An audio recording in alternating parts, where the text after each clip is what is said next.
Okay, rule number one of owning a V-dub. Don't roll it high, make sure it's low. So the first thing you do is, if you've been working on one for a long time and it's sort of like a stock and original one, you go get it a warrant, just original, even though you can lower these legally because they're actually adjustable, but just go and get it a warrant, stock standard, and then go home and start pulling it apart and lower the bitch. Anyway, so this is a swing axle, unbolt that there, take the handbrake cable off so you get that out of the way because this has got to come out. The bracket I just took off there. You have to take these off. This is ugly on the side because it's screwed on, and then this pops off, and then you basically lower this down around here. This is actually under pressure. I generally put them back sitting here off pressure. So if you watch this, I can't really get under it holding the phone at the same time, so I'll do that later. Okay, right, let's get into lowering this side. We've already done this side, but we've only temporarily put it back together, and it's scraped on the guard, so we've mashed up the guard, popped a bit of bog out of here, and we've got a bit of bare steel here. That's probably okay on this car because it's a patina car, so whether I decide to do fuck all of that, I'm not too sure. Probably just leave it. Right, well, I've been places and done things and come back to this. We've got this lowered. We've had to roll these guards, of course. I think I touched on that just before. It's hitting up in here.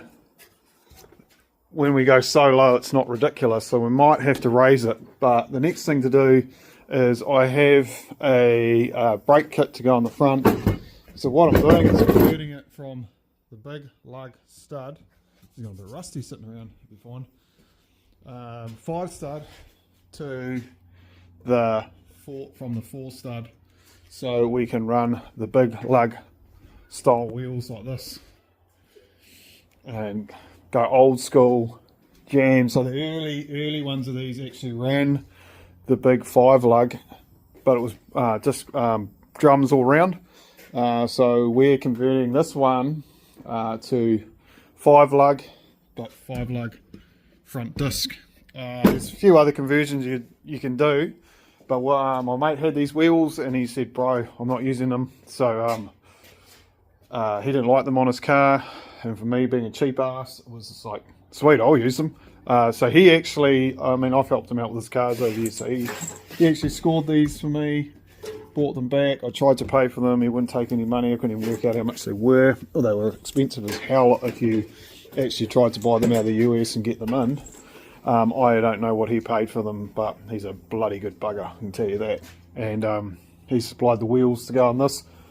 It's a tight fit in the back, man, like super tight. But I think by lipping those guards out, just rolling those guards and pushing the guard out a bit, and then we'll see what's going to happen on the front.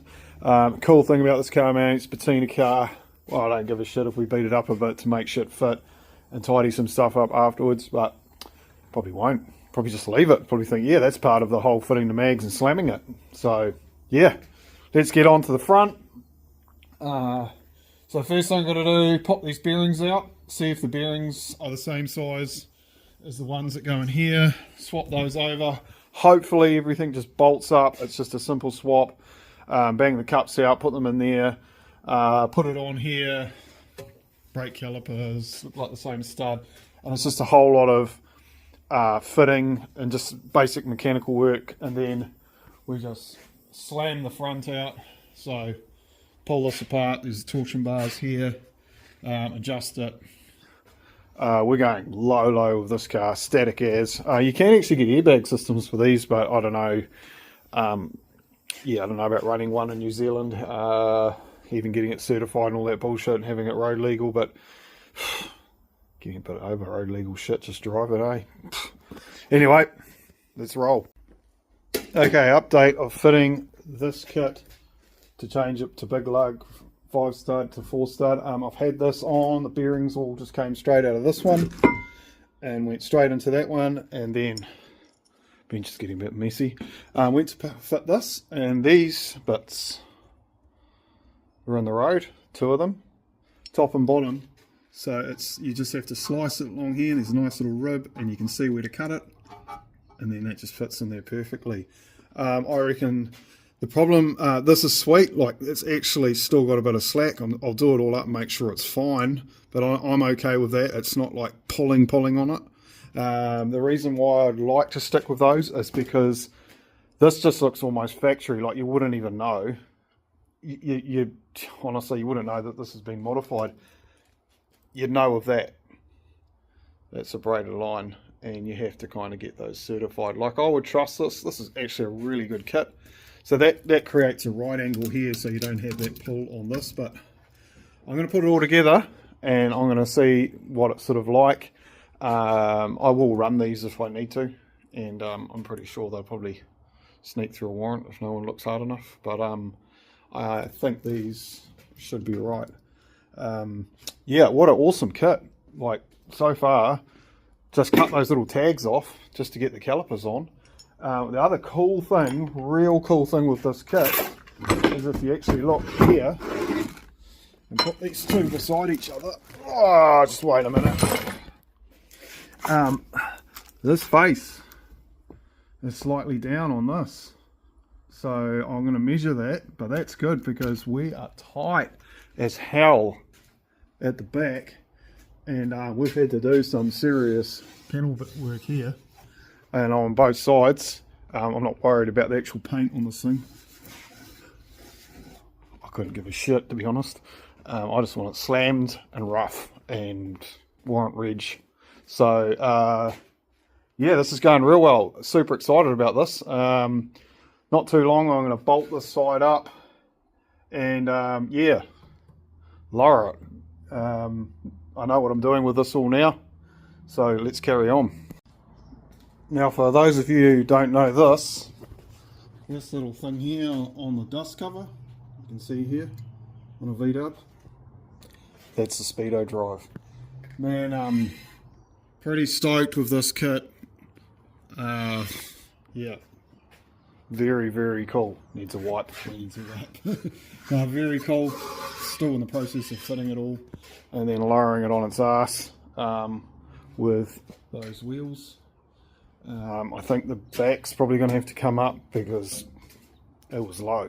It was stupid low, and to keep it that low, we'd have to panel beat the inside of the guard with doubtful the outside of the guard, of course. But anyway, I'm just about to go and get the other wheel. Oh, put it on. Put the other wheel on this side, and then just lower the whole car down, roll it, and actually just see where the whole thing is sitting, and then make some decisions from there. I'd say it'll be another day of mucking around. You can lower them, but to get them right and sitting even, there's actually quite a lot of pissing around, and I'm up for it. Yeah, so it's going to be pretty good. It's got mainly all new brakes on it, new wheels, and yeah, it'll probably actually drive not too bad, apart from it'll be as bumpy as shit because it's going to be low as hell. Yeah. Anyway, it's the only way to have a V-dub, unless you're like, I don't know, a plonker.